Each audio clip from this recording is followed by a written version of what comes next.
was a center of commerce, with passengers arriving and departing, packages delivered by Railway Express, and mail brought from larger cities. Our train today is similar to those regularly operated during the 1950s, after diesel locomotives had replaced steam on many passenger runs. Beside us, on the east side of the train, are the flat tracks of Norfolk Southern Corporation. The very first rails were installed here by the North Carolina Railroad during the 1850s and connected Charlotte, Greensboro, and Goldsboro.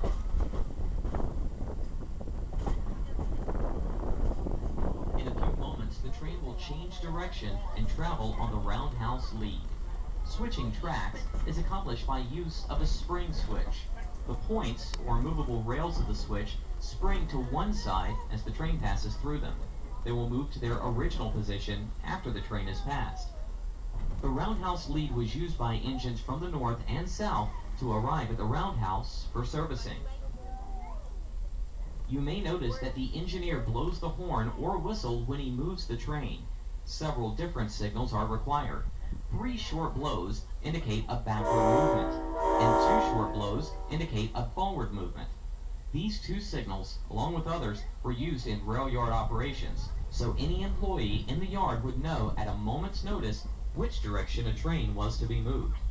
Another signal heard today will be 2 long blasts, 1 short blast, followed by 1 long blast.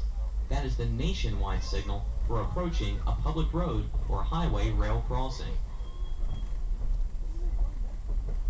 Dad, we're on the train. We're moving, Dad.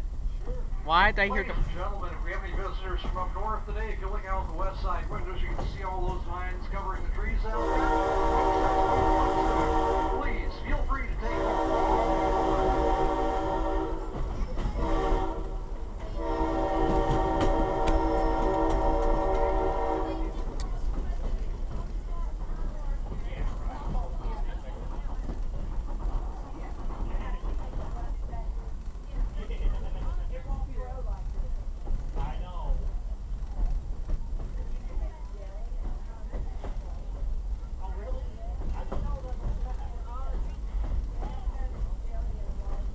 As we continue, you'll see the town of Spencer on the west side of the train.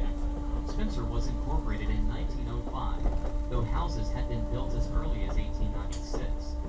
This is a true railroad town, having been developed by the Southern Railroad.